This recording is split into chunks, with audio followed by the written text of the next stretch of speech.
What's up, y'all? Welcome to another episode. We are live. 358 episodes. So you should start and listen to all of them in order. As always, I'm your host, Robert Solomon, and with me are my two co-hosts, Steven and Spider. How we doing tonight, Steven and Spider? Fine over here. Doing good, doing well. It's a nice enough day after the mayhem this morning and the weather and everything, but it's nice out now. Excellent. Any business you gentlemen would like to discuss? Nothing on my end. Just a quick one. I just want to remind everybody that this episode of This Uncanny Earth is, of course, brought to you by our great sponsor, Dubby Energy Drink. You can go to their website, dubby.gg, and enter the code Uncanny Media, one word, for 10% off your order. Thank you very much, Dubby. Thank you. All right, Steven, take it away. All right, so tonight we're going to start off by talking about hyperdrives, which, you know, most people probably know those are from Star Wars. So it doesn't have very much in the basis of reality, but it's a fun scientific concept for science fiction, obviously. So the mechanism relies on something known as a hyperdrive core that enables the ship to jump from one point in space to another, often requiring what are known as hyperdrive routes to avoid obstacles like stars and black holes. These hyperdrive routes are kind of like highways, you know, like you have different lanes on the highway or the streets, you know. So it will allow the starship to enter a separate dimension, which is known as hyperspace, where these highway lanes, whatever you want to call them, are located, which will drastically reduce the travel time across vast distances. And you may be able to hear that, fireworks. Not really much I can do about that. They're having some sort of picnic tonight at 9 o'clock at night because they're weird. I don't know. They should have fireworks here in December in Ohio, so... Yeah, so instead of moving through normal space, these ships navigate in hyperspace where the laws of physics differ, enabling faster than light travel. So, Spider, you mentioned that you were a big fan of Star Wars and Star Trek. So, what do you have to add to these? Well, I used to be a huge, massive Star Wars fan person. I was big. I fell off the wagon in the last several years. I haven't really been into their output so much, but I know an awful lot about hyperdrive stuff, and it's pretty fascinating. There's a lot of facets to that are kind of complicated. It relies on a scientific concept called mass shadows, whereas any large planet or star, anything big out there, gives off enough mass that if you're on a sufficiently speedy object hurtling right towards it, if you hit anywhere near its magnetic sphere or its atmosphere or anything like that at the speed that you're trying to go at light speed, you're going to smash yourself into a billion tiny little pieces. So the hyperdrives in Star Wars, they rely on a computer, the Navic computer, and sometimes the droids to make sure you get all the routes plotted. Because if you try to do it on your own, your brain is not quite smart enough to figure out all the routes, even if you're looking at a star chart. And that's where the lanes come in? Mm-hmm. It's a very technical thing. And I mean, it takes some liberties. Because when you see the ships in hyperspace, they're always just going straight. You never see them like going, and you can imagine maybe they are kind of veering a little bit and you just don't see it. But it's one of those things they took liberties with. Because if you're planning the route, you'd think it would go boom, boom, boom, boom, zigzag and stuff. but whichever. It's an interesting way of solving the faster than light travel question. They have taken some liberties with it, with the later media, and kind of ruined it. So it's even less feasible now than what it was before. But it's still a pretty interesting concept, and is one of the more fascinating ways of travel, especially considering the different ships of different sizes have different hyperdrive levels. Some can go faster, some can go slower, and you could be as slow as dirt ship around a planet, but be super quick with a hyperdrive, depending on how you tinkered with it. Nice. So, like Millennium Falcon, for example, for any Star Wars people out there, was not a particularly fast ship in just normal space, but it was always described as, it's the fastest hyperdrive you can find, because he tinkered with it and hot rodded it and modded it and things. So it's not always about what ship you have, but more what you did with the hyperdrive. But that's also why it was always breaking down in every movie. So it's about being a good engineer, basically. But it is a nice technology. I'm not going to hit the warp drive until you get to that part, so I'm not going to compare the two. But all right, we'll get to that pretty soon. And Rob, what would you like to add? Not much, really. Spider pretty much said everything that needed to be said on that one. Yeah, this is going to be one of those episodes I'm just spouting off like fan tech stuff left and right, just because that's what I watched when I was younger. So now we're going to get into the warp drives. So the mechanism behind the warp drives is actually, in my personal opinion, a lot more scientifically feasible. The warp drives create a warp bubble around a spacecraft that allows it to move faster than light by bending space-time itself. This is often achieved through the manipulation of negative energy density, allowing for a differential in the geometry of space-time. And in Star Trek, warp speed is associated with warp factors and navigational challenges, with the ship faster than light, yet still detectable by surrounding objects. The warp drive concept draws from Einstein's theory of relativity and theoretical concepts like the Alcubierre, I think that's how you pronounce that. I was listening to stuff about this earlier. Drive, which is a real thing in the real world. They actually did the math, and the math works out. Whether it's actually possible to do in reality is a different story, but they said that the math actually works out in the end. And this suggests that the feasibility of faster than light travel under specific conditions might actually be possible at some point in the future. And this aligns with the idea of manipulating gravitational fields and quantum mechanics. So basically what this does is it creates that bubble around the spaceship, and then they have to find something like, some sort of negative mass typically located within the quantum foam or the ether, as Nikola Tesla used to call it, but basically it's like the quantum realm, and we have to find some form of particles that have negative mass, and then we use those to basically bend the space-time around the ship, and the torsion of the space-time continuum is what allows it to continue through and basically travel faster than light, because what we're doing is time is a man-made construct, and we don't understand it like we think we do. Time, as we know it, is, hours, minutes, whatever we call it, is all man-made. But what we perceive as time is actually just the effects of gravity causing the degradation of our cells and causing entropy as the gravity deteriorates our physical vessels. Now, I know that got a little sciencey. So let's go ahead and let Rob take the first one this time. So the Alcubierre drive is what you're talking about. Yeah. And it hypothesizes that a ship can just take space and contract and then push it back out the other end. So it's a very interesting aspect.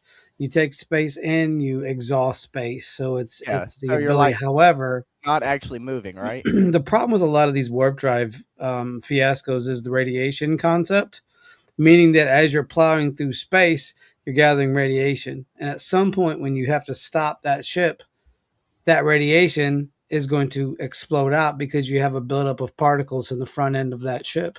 So when that ship stops, the particles like, oh, wait, we're not going fast anymore. Time to disperse. and then they disperse. That's why we need to discover clean energy or release it.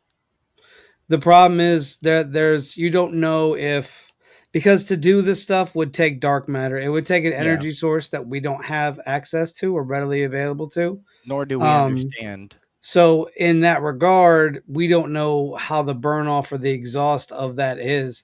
That might not be something that burns clean. It might burn horrible. It might be very radioactive. So that's something you got to think about as soon as that ship stops, because you have to have something that would nullify the particle buildup on the ship itself. Because if you have these particle buildups, after a while, it will release whenever you stop, and then you're just in a mess. And these are things that Yeah. that can explode planets. Like the way the math goes, if these particles are released at a certain time as you're going out, they're going to wipe out entire planets, let alone civilizations. So we're wiping out entire planets based on how the particle atmosphere um, is able to handle it, and that doesn't count into effect of having to mount this level of power. They put engines in the back of Lamborghinis and Porsches and Ferraris because if you put it in the front, it'll tear the car up. So you keep it in the back to propel the car. Same basic logic here. You're going to have to keep those engines in the back to propel the ship and hope your warp drive doesn't destroy it. Hope that everything's been mounted properly. So a lot of the warp drive stuff, which I find to be more scientifically feasible than the Star Wars, Yeah. because Star I Wars agree. isn't really isn't heavily science based. It's more of the Force and the Yeah. things. No matter if I like it better, it's More spiritual. more spiritual. Where Star Trek is like, beat me up, Scotty. We got I don't know. I didn't watch Star Trek, the cartoon. That was about it. So it's what a couple movies. And also, before we move on to Spider, real quick, I've also my research has also told me that you're absolutely right about that energy causing radiation. And if anyone was under a UFO for too long under the anti-gravity, it would basically radiate them and microwave them. Yeah, pretty much. Yeah. Now, Pretty much. Spider, your turn. Now, to answer part of that before I get too far into it, in Star Trek, they did answer that question. On the ships, most ships have something called a Bussard collector. And it's named after a physicist from the 1960s named Robert W. Bussard. And what these things do is that they collect particles and energy and shunt them back into either the ship's power plant, or they do something to nullify the danger. Now, it's still a little fantastical because, it's an awful lot of energy you're pushing out in front of you. But they at least went out of their way to try to come up with some sort of explanation about why that doesn't happen and why everybody doesn't just blow up parts of the galaxy every time they travel someplace. But warp drive is pretty fascinating. And you mentioned at the beginning that they have something similar right now. And they have actually created in laboratories via simulation what is basically a warp bubble, a static field. I don't believe they've gotten it working to a point where they can apply it on any level because of the energy involved. Like, it takes massive, massive, massive amounts of energy simply just to do something tiny. Star Trek, of course, has its own made-up fuel system called dilithium crystals. You put that in the engine, and that does something to facilitate the warp drive and facilitate the bubble. So they didn't really have a purely scientific answer that didn't require them making something up and throwing it in there. So much like Star Wars, they had to fudge it a bit and come up with something. But warp drive is a bit closer to reality right now than hyperdrive, simply because of the technology involved. I think Mass Effect does a very good job with their FTL drives in terms of they treat that particle buildup as burn off. So it burns off from the engine itself.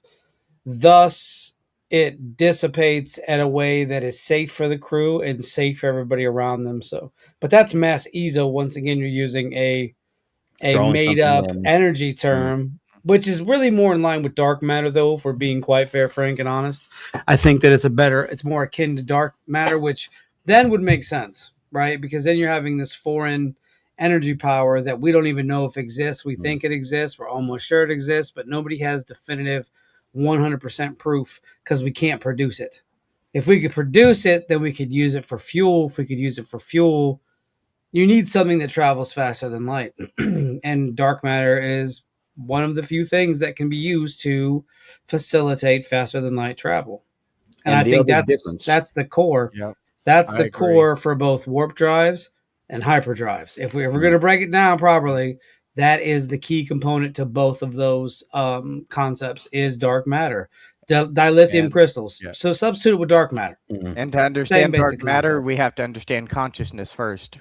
I think dark matter is just the it's like the antithesis of matter. It's not about Yeah. understanding consciousness. I think it's more understanding how energy systems work. But I think collecting that energy is to a point would be deadly because I feel like black holes, white holes, wormholes produce that. Because in my belief, I think it's the sort of byproduct of those massive stellar units that actually obliterate entire solar systems. And so for me, having to get that kind of matter, it's a whole different process. We couldn't use the processes we use today to get dark matter, and I don't think a lot of people understand that. I think they think we have to use these certain scientific principles. We don't even know how to do it. But when you're dealing with dark matter, you might be dealing with a dimensional problem as well. You might be dealing with something that is so foreign to us that it might dwell in another dimension. And speaking of a dimensional problem, that was why I mentioned consciousness, because I think we have to master consciousness, or at least understand it better than we do now in order to travel between dimensions, in order to get to the realm where the dark matter is, in order to understand it better. Or we might have to pull it from that realm. Yeah. We might not be able to go to that realm, but we might be able to enact certain scientific processes, like, splitting the atom, so to speak, to get nuclear energy. I think we have to do something in a similar regard to get dark matter. Now, the other go ahead. Before we get too far, I just wanted to make a remark. The other thing that's different between, say, Mass Effect and Star Trek is that Mass Effect ships on their own can't actually enter faster than light either. They need a relay. Yeah, the relays are a catapult system that kind of launch them, and they activate the bubble sort of and launch them through the bubble. So it's another added layer of something in there. And because those were built by another sentient ancient species, it's different again from today. So we have a lot of different, in most of the media that we consume that deals with space and space travel, there is a lot of liberties that have to be taken simply because we don't know. We don't have something that can do that yet, so we have to come up with an idea. And for as much science as we know, because we don't have a scientific answer to all of it, we have to inject a little bit of magic, a little bit of something that magically makes it work and does something that makes sense to how it works. Like, it's always interesting how it works out in reality, though. With Star Trek, you've got something that's supposed to be real life to them. It's a crystal, it's a mineral. So they tried to make it seem like it wasn't just an energy field, where Star Wars has a separate dimensional space that may or may not exist. Whereas Mass Effect, you have to rely on the dark energy and the EZO. The EZO, of course, is a made-up element like Star Trek, but the dark energy is based off of real-world computations. Yeah. But again, in every case, you have to kind of throw in something to make the thing work. And that's the one component that right now, here in our reality, we don't have. We are missing the one component that can make all these work. Yeah. We haven't quite figured that out yet. Now, I actually did find a patent for warp drive technology.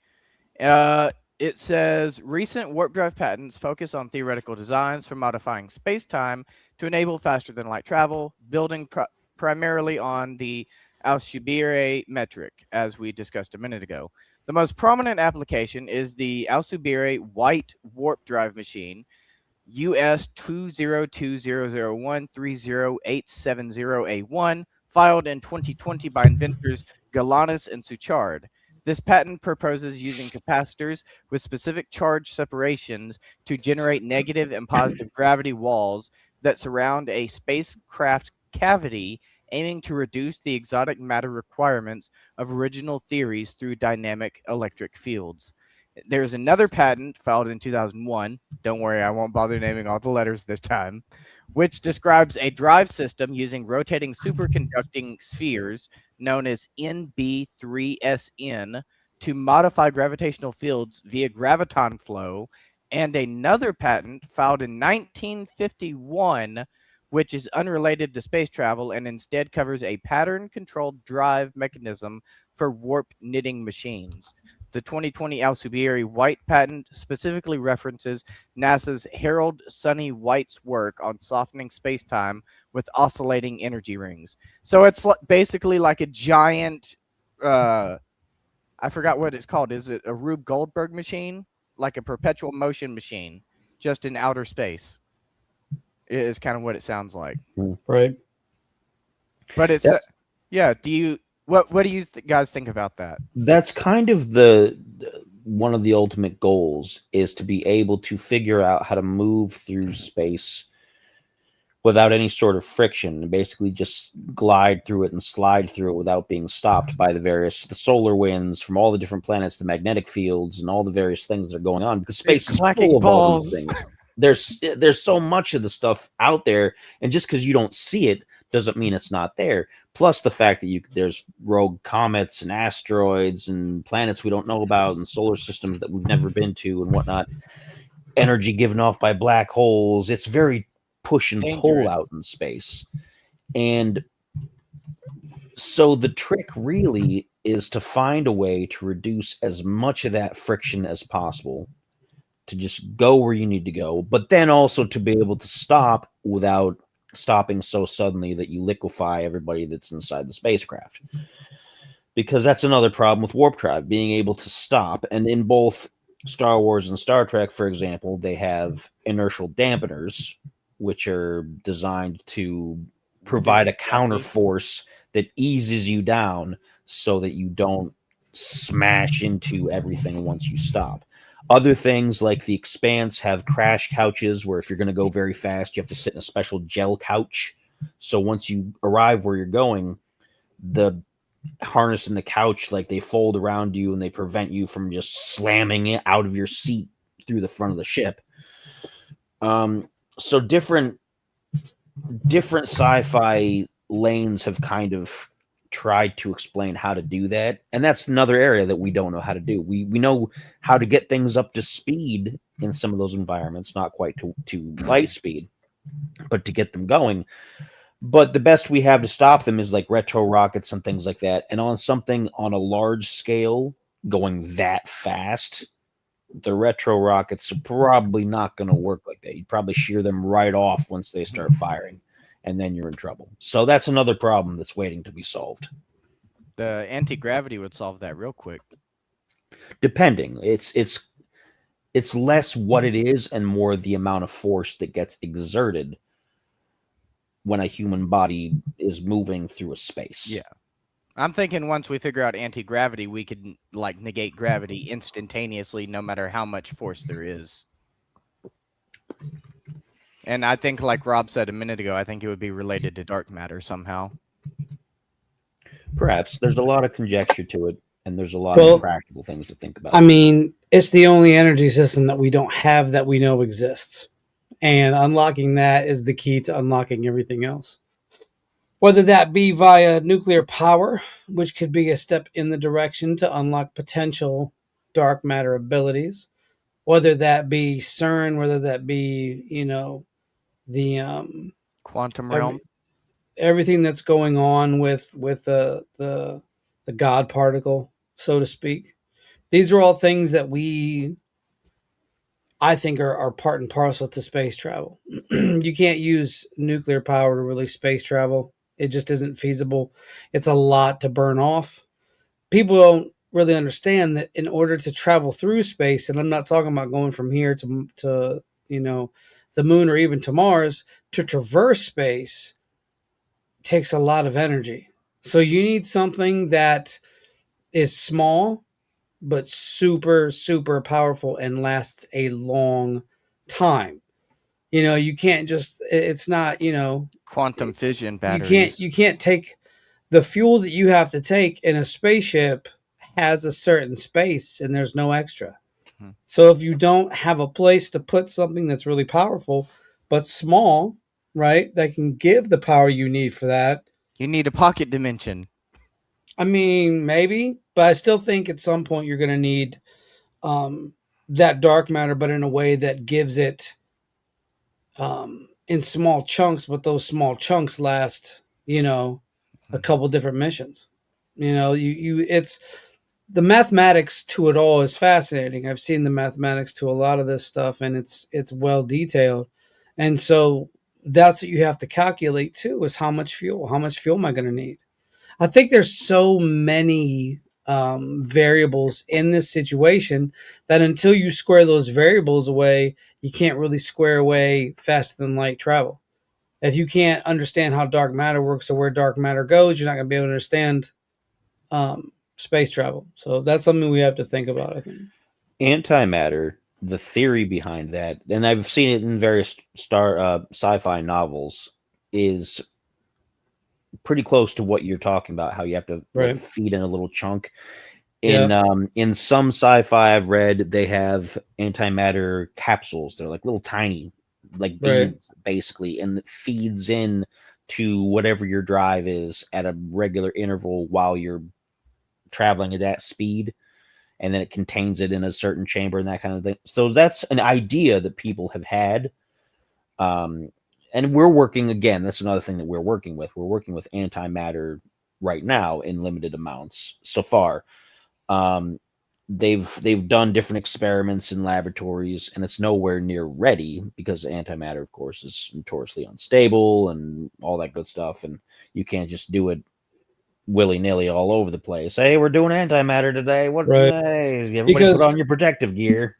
and that's a whole nother thing too, is we have to have something that can hold antimatter or dark Mhm. matter. You have to have something that can contain it. Because we don't know the capable destruction that could occur if situations go awry. It could destroy the whole planet and light the atmosphere on fire at the very least. It could literally just chunk out the whole planet. Like there's Yeah. no planet here anymore. There's just a black Antimatter hole could now. theoretically create like miniature Yeah. black holes, and a miniature Yeah. black hole, Every time we run the LHC, it's still a At black some hole. point, So. a miniature black hole would increase in size. Mhm. It's gonna and if our world disappears and in its place is a black hole, it's gonna cause a cosmic destruction. I mean, we're talking it's gonna get the star. As soon as it gets the star, that's it. and It's over. we might even get swallowed up by a black hole and never even notice it or realize what happened because the black hole swallowed us, took us through the multiverse into another parallel reality or dimension, and that's where the Mandela effect comes from. Which is possible, but I think also the compression of your atoms, which is what a black hole does, it basically compresses your atoms. Like I think disintegrate us. not disintegrate, no. I think disintegrate's a different term. I think Okay. rearranges our molecular structure is what it does. That's what I think. I don't know. I've never Yeah. been in a black hole. If I have and I don't know, but It's I think kind of it's very much. Has anybody ever seen the movie The Black Hole? I haven't.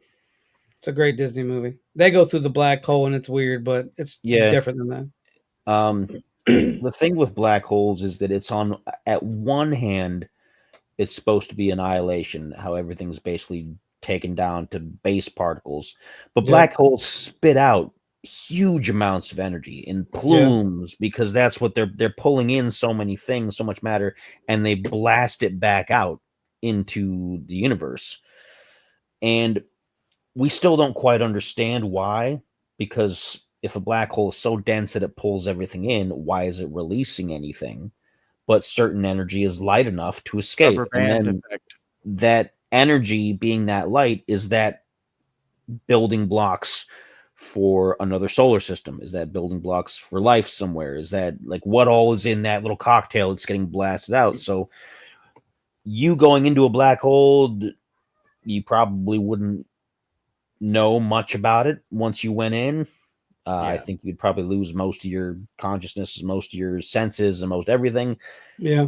by the time you get kicked back out, it's going to be particles of some kind, and maybe that'll make a new you at some point in the future, or maybe it'll make a rock, maybe it'll make a space dust or a comet or whatever. Who knows? But And yeah, who knows if that fuses with your own energy so that you come out an amalgam of things, you know? That's the thing. We don't know what happens when you go into a black hole. Nobody's ever been in one and came back out the other side. And if they have, they're probably halfway around either A, the universe, or B, another dimension. Yep. We can't just throw stuff in there either, because you throw something in there. Once again, we can't expect, if we want to take space travel seriously, we have to think not like humans, because that's our problem, right? We have to have the ability to overthink I got in you. terms of, and don't say AI either, because it doesn't No. work. Nope, not AI. Consciousness.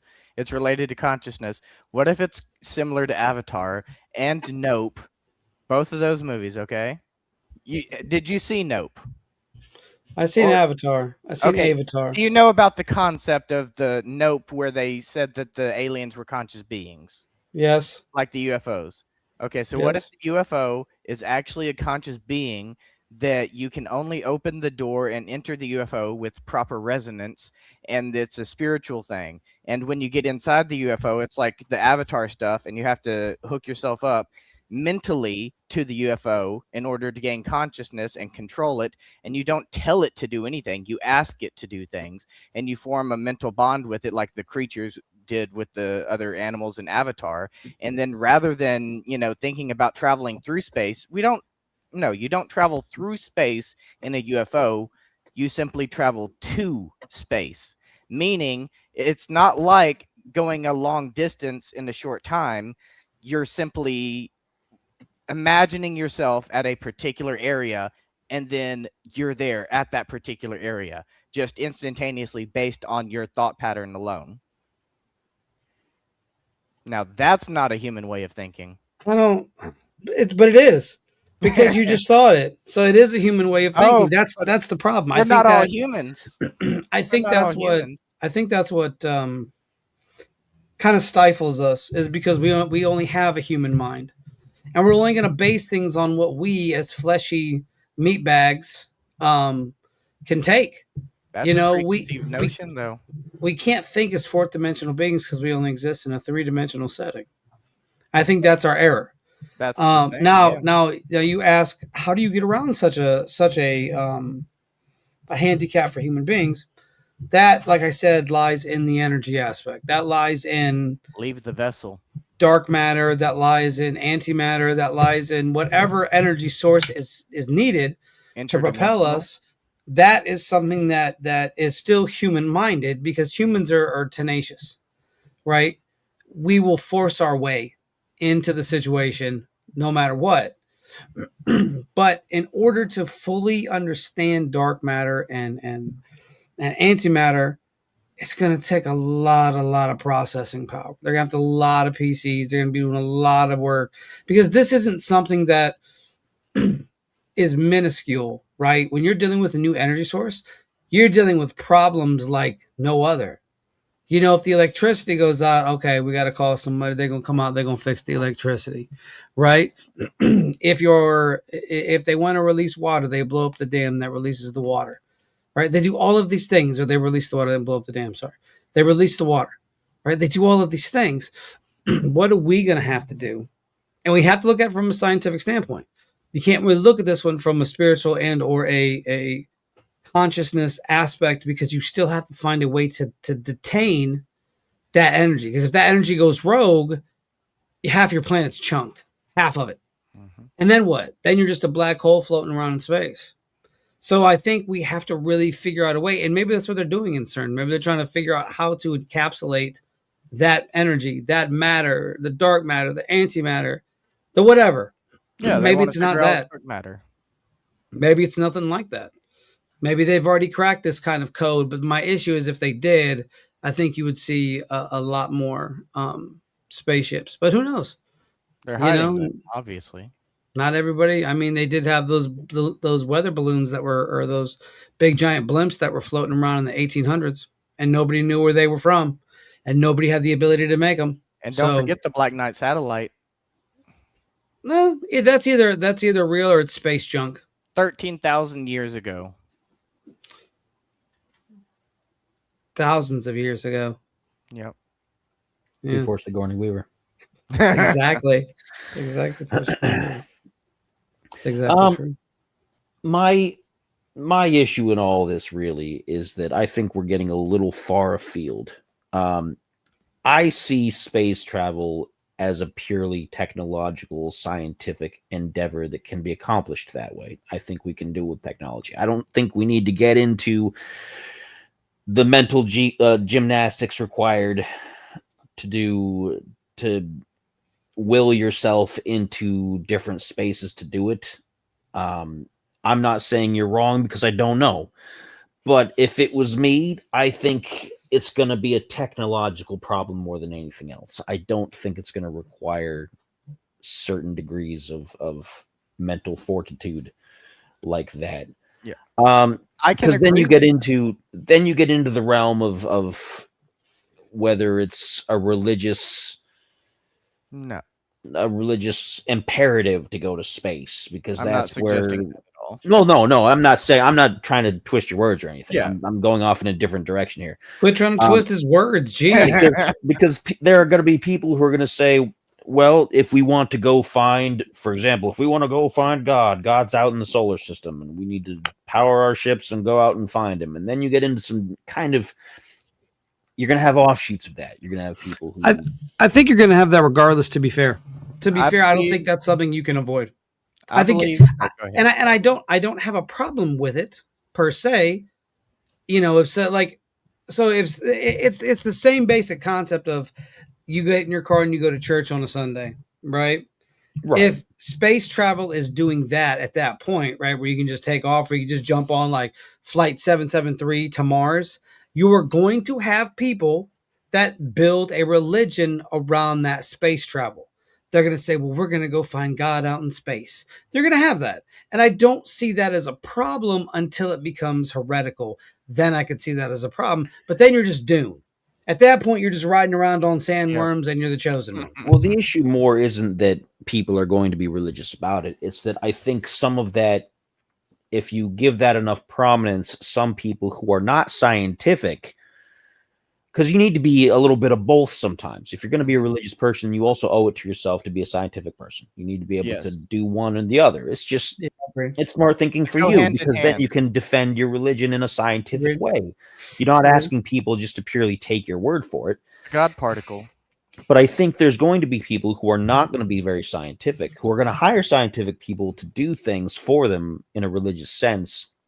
And they're not going to be satisfied with, well, we can't really do this, we can't do this, and they're going to have shortcuts, and they're going to make things that work, but could have worked better, and maybe they're dangerous, or maybe they're this and that. No, and I think again we should approach it from a purely technological standpoint. I mean, that's a personal opinion. Of course, I'm not going to tell anybody that you better start building your spaceships without any religions at all because it's leading to trouble. No, because again, we have our imagination, we have our religious thought. All these things are what make us who we are, and they're all important. But when it comes to something like this, I definitely would lean more on the purely scientific side rather than the more... And I'm not necessarily disagreeing with you. What I'm suggesting is that you combine both spirituality and science together. Like you said, you use a little bit of both in order to figure out the truth. Because as you compared science and religion a minute ago, with what I've been studying over the last few years, I've discovered that if you dig deep enough into science, it leads to religion, and vice versa. If you study religion deep enough, it leads back to science. There's something there that people don't understand that connects the two together. No, I agree.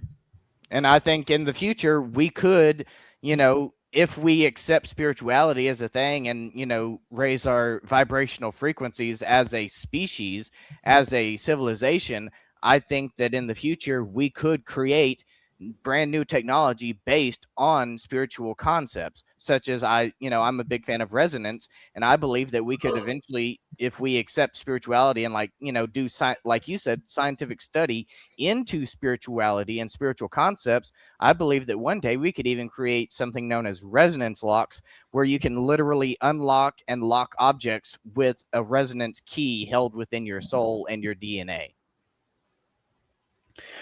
Well, I don't know anything about that, and I'll tell you, I'm a grumpy old man, and I like to keep things separate and organized. Yeah. But again, that's just me. That's my personal preference. Unified field theory But for he the win. himself is not separate and organized. He's And that's- disorganized. That's why I am not on an advisory board for anything important, because obviously I'm a little No, bit you are much. not. You're not allowed to be. So- You're not allowed to.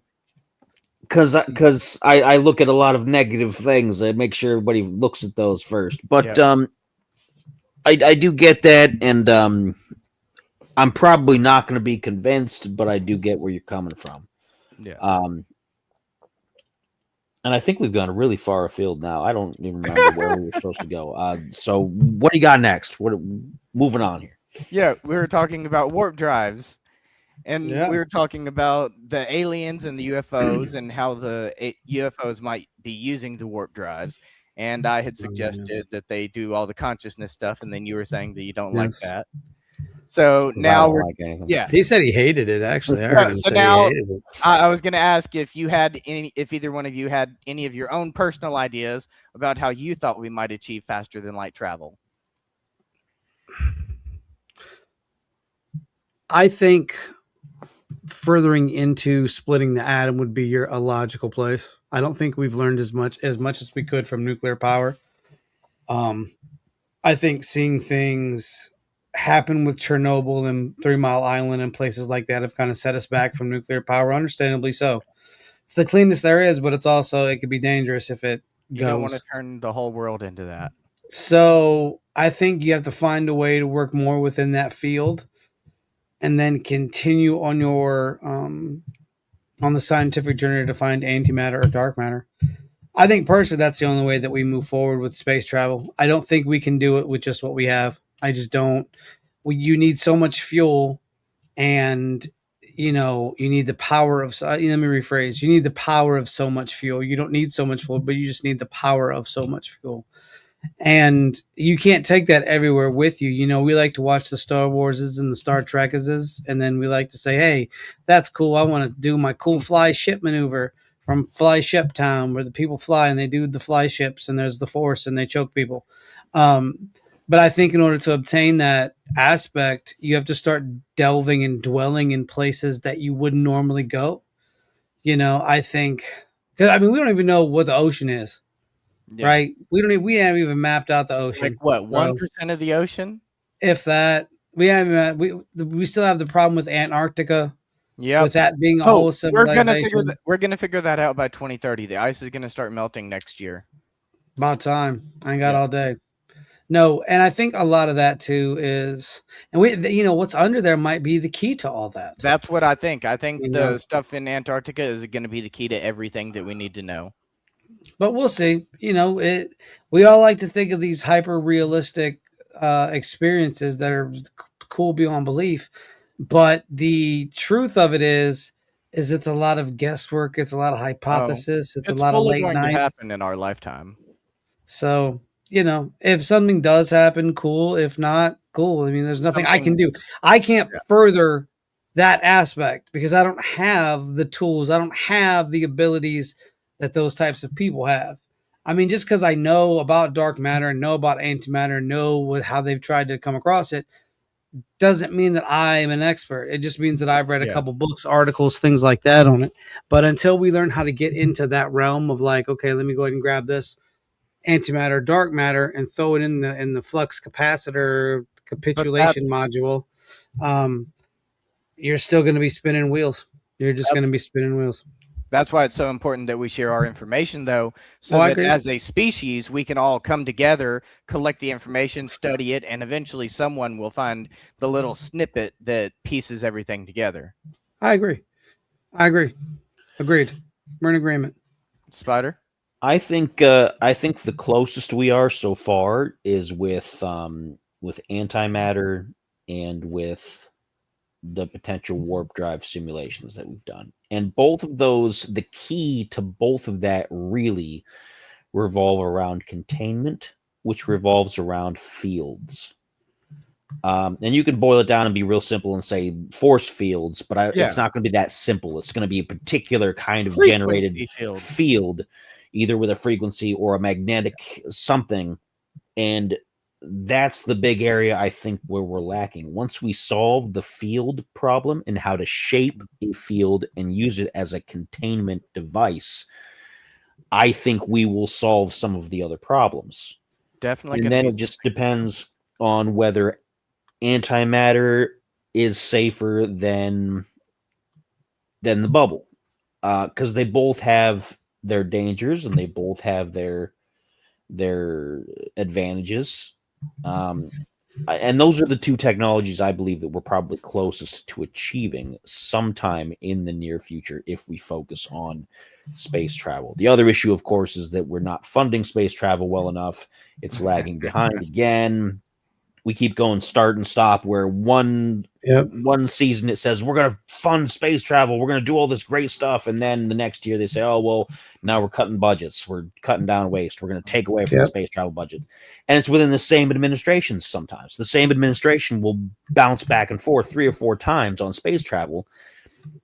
It's all a show. And it's not, I'm not pointing fingers at any particular one. I'm saying they've all done this On ever both since sides. the last time I think anybody tried to be serious was probably back during Reagan's administration, but that's because he wanted to make satellites that would help blast laser beams at the And commies. spy on everybody. So, the motivations were a little bit different, but I think once we solve the field problem, if we can pump enough resources, if we can pump enough smart people into the think tanks necessary to do that, I think we'll be on our way. That's really the core issue from my point of view. I think it's going to be related to electricity somehow, definitely. Possible. Like generating that field, when you say, like when we talk about force fields and generating fields, my brain always just goes right to that, I forgot what they call it, but that little static electricity ball where you can put your hands on it and it'll do that. That's what I think when we talk about like force fields and stuff. I mean, it would make sense. I could see it. Yeah.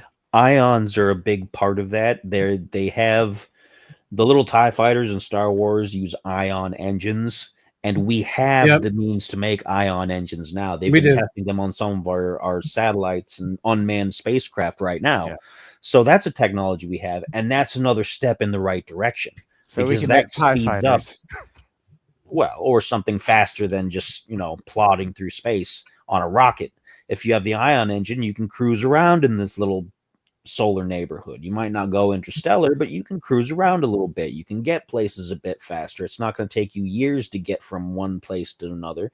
It'll take you maybe a few days. And you can come back. It's less like you have to have a rocket system to bring you back. It's an engine. And so they're very close to figuring that out, again, if they get the right resources and the right money flowing in and the right smart people continuing that research. So there are a lot of exciting projects that are there, but it's, again, waiting to be funded, waiting for us to wake up and do something with them, which would be fantastic because I'm excited for it. I don't think I'll ever see it, to be fair, but I would like to. Agreed. Yep. All right. Anything else? No, that's it. That's all from us. All right. That's all from me. Everyone, we'll be back next week. I'll be talking to you fine folks about Dyson spheres and stellar engines because that is my bread and butter and bread. So, as always, why be boring when you can be uncanny? Thank you, everyone, for watching, and we will see you fine folks next week for another episode of This Uncanny Earth. See ya.